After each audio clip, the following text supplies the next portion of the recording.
जाउथला। से नदी रे कुंभीरटीए रहुथिला। नदी पाखकु लगी गोटे सुंदर पोखरीटीए थिला। सेही पोखरी रे किछि हंस सांग होई रहुथिले। हंसक दलपति ओ नदी रे रहुथिबा कुंभीर घनिष्ठ बंधु थिले।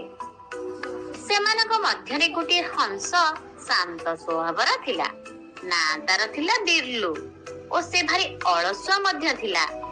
सेथिपाई से सबुबेले तांको दल ठारू दूरे रहुथिला। जेउथिपाई कि अन्य हंस माने ताकू केही भल पाउनथिले। ताकू मध्य अन्य मानक भली हो हल्ला ओ गपसप करिबा पसंद नथिला। दिने दुई हंस कथा हेउथिले। प्रथम हंसटी कहिला, आज मैं बहुत खाइबा पाई जाइछि, जहा पाई कि आज दिनटा मोर खुशी रे कटि गला। आर हंसटी मध्य कहिला, हां मु भी आज भल खाइबा पाई जाइथिली, सेति पाई मो दिनटी मध्य भल रे कटिला।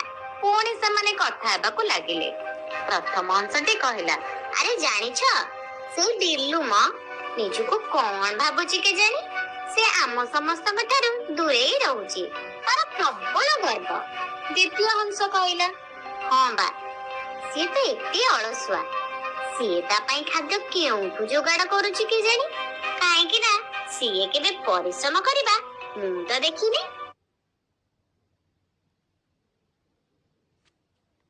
काहे कि ना से केबे परिश्रम करिबा मु तो देखिनी। दुई हंस कथा बिरलू सब शुणुथिला। बिरलूर गोटे खराब गुण हैला, से अलसुआ कारणरू निज खाद्य जोगाड़ भी करि पारेना।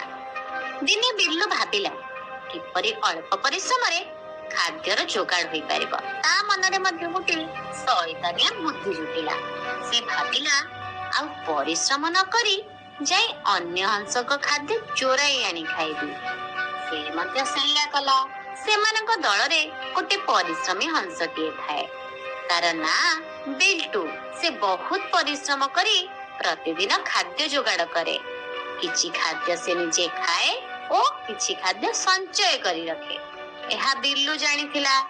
से किछि न भाबी लुचि छपी जाई बिल्टू संचय रखिथिबा खाद्य नेई आसी खाई दिए। एही परि भाबरे बिल्लू सबुदिन बिल्टू रखिथिबा खाद्य खाई देउथिला। किंतु यह बिल्टू जानी पारु नथिला। दिने बिल्लू खाद्य खाई आसिला बेलकू बिल्टू देखिला जे गोटे हंस ता खाद्य नहीं जाउछि। से जानी पारिलानी से किए बोली। बिल्टू हंसक मध्यरे थिबा तांक दलपतिक पाखकू गला ओ कहिला, दलपति आज्ञा, मोर प्रतिदिन केही खाद्य चोराई नहीं जाउछि। से आउ केही बाहर पक्षी नुहे, से जिए भी से हेउछि आमरी दलर।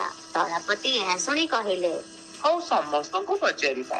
बिल्लू चोरी करुथिबा जानिला परे दलपति हंस पोखरी पाखकू गले ओ समस्त को एकाठी करी पचारिबाकू लागिले। बिल्टू संचय रखिथिबा खाद्य प्रतिदिन के चोराई नहीं खाई देउछि। बिल्टू कहूछि से आम मानक भितर जणे केही, कारण से खाद्य संचय कर रखिबा कथा केवल आमे माने जानिछे। जी भी तार खाद्य चोराइछ सत्य मानि जाओ। किंतु केही भी सत्य मानिले नहीं। दलपति हंस भाबिला, एमाने तो केही सत्य मानु नाहंती। मु जाउची कुंभीर पाखकू जिबी, ताहाठारू मते किछि उपाय मिली जाई पारे। एहा कहि दलपति हंस चलिला कुंभीर पाखकू।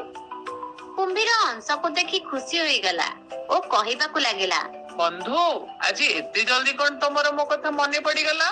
कुंभीर कथा सुनी हंस मन दुखरे कहिला, नाम बंधु पोखरी रे भल लागिलानी तो तम पाखु टिके चली आसिली। कुंभीर हंस को मन दुखरे देखि पचारला, बंधु मोर कोन होईची, तमे भारी चिंता रे थिला परी लागुचो। हां बंधु मो भारी चिंता रे अछि, जानि पारुनी कोन करिबी। तुमे कोन पई चिंता रे अछ मते कुह। दलपति हेबा एते सहज कथा नुह। जदि तुमे तुम दलर पिला मानकू न्याय देई परिबनी। कुंभीर कहिला, अरे कोन होईची, तमे एमिति काई कथा होउछ, तमे मते कुह कोन होईची। हंस कहिबाकू लागिला, आम दलरे थिबा बिल्टूर खाद्य के चोरी करी प्रतिदिन खाई देउछि। बिल्टू कहिबा कथा कि से जिए भी हेउना काहेकि से आम दलर। समस्त को जेते पचारिले भी केही सत्य मानु नाहंती।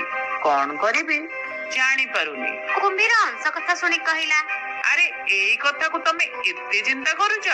ଚୋର କିପରି ଧରା ହେବ ଦେଖିବ? ହଂସ କହିଲା। କିପରି? ଏଇ ଗଛରେ ଯେଉଁ ମିଟୁ ଶୁଆ ରହେ ତା ପାଖରେ ସବୁ ଖବର ଥିବ। ଚାଲ ଏବେ ଆମେ ତା ପାଖକୁ ଯିବା। ଦୁଇ ବନ୍ଧୁ ସାଙ୍ଗ ହୋଇ ଚାଲିଲେ ମିଟୁ ଶୁଆ ପାଖକୁ। ସେ ଦୁହେଁ ନଦୀ ପାର ହୋଇ ମିଟୁ ଶୁଆ ପାଖରେ ପହଞ୍ଚିଲେ। ମିଟୁ ଶୁଆ ସେମାନଙ୍କୁ ଦେଖି ପଚାରିଲା, ଆରେ ଦୁଇ ବନ୍ଧୁ ଆଜି ଆଡେ କୁଆଡେ? କୁମ୍ଭୀର କହିଲା, ଆମେ ଦୁହେଁ ତମ ପାଖକୁ ଆସିଛୁ। ତମ ମାନଙ୍କର ପୁଣି ମୋ ପାଖରେ କଣ କାମ? ହଂସ ମିଟୁ କଥା ଶୁଣି କହିଲା, ମିଟୁ ଶୁଆ, ତୁମେ ତ ଏଇ ଗଛ ଉପରେ ରୁହ। ଆମ ପୋଖରୀରେ ଥିବା ବିଣ୍ଟୁ ହଂସର କିଏ ସବୁଦିନ ଖାଦ୍ୟ ଆସି ଚୋରାଇ ନେଇ ଯାଉଛି। ତାହା ଆମେ ଜାଣିପାରୁନୁ। ତମେ କାଳେ ଦେଖିଥିବ। ମିଟୁ ଶୁଆ କିଛି ସମୟ ଭାବିଲା ପରେ କହିଲା, ହଁ, ମୁଁ ଦେଖିଛି। ସିଏ ଆଉ କେହି ନୁହେଁ, ତୁମ ଦଳରେ ଥିବା ସେଇ ଅଳସୁଆ ବିର୍ଲୁ ହଂସ। ବିଲ୍ଲୁ ଚୋରି କରୁଥିବା ଜାଣିଲା ପରେ ଦଳପତି ହଂସ ପୋଖରୀକୁ ଗଲେ ଓ ସମସ୍ତଙ୍କୁ ଏକାଠି କରି ପୁଣି କହିବାକୁ ଲାଗିଲେ, ମୁଁ ଜାଣି ସାରିଛି ତମ ମାନଙ୍କ ମଧ୍ୟରୁ କିଏ ବିଲ୍ଟୁର ଖାଦ୍ୟ ଚୋରାଉଛି। ଯଦି ସିଏ ସତ ନ ମାନେ ତାହେଲେ ମୁଁ ତାକୁ ନେଇ ନଦୀରେ ଛାଡ଼ିଦେବି ଓ ମୋ ସାଙ୍ଗ କୁମ୍ଭୀର ତାକୁ ଖାଇଦେବ। ଏଇଟା ହିଁ ହେବ ତାର ଶାସ୍ତି। କୁମ୍ଭୀର କଥା ଶୁଣି ବିଲ୍ଲୁ ଡରିଗଲା ଓ କହିବାକୁ ଲାଗିଲା, ଦଳପତି ଆଜ୍ଞା, ମୁଁ ହିଁ ବିଲ୍ଟୁର ଖାଦ୍ୟ ଚୋରେଇ ଖାଇ ଦେଇଛି। ଦୟାକରି ମତେ କୁମ୍ଭୀର ପାଖରେ ଛାଡନି।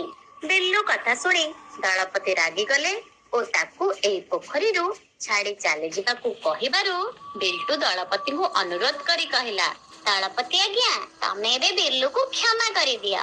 ତାକୁ ବୁଝାଇ ଦିଅ କି ସେ ଆଉ ଖାଦ୍ୟ ନ ଚୋରାଇ ନିଜେ ପରିଶ୍ରମ କରି ଖାଦ୍ୟ ଯୋଗାଡ଼ କରି ଖାଉ। ଦଳପତି କହିଲେ, ଏଇଥର ତତେ ଛଡାଗଲା। ଯଦି ତୁ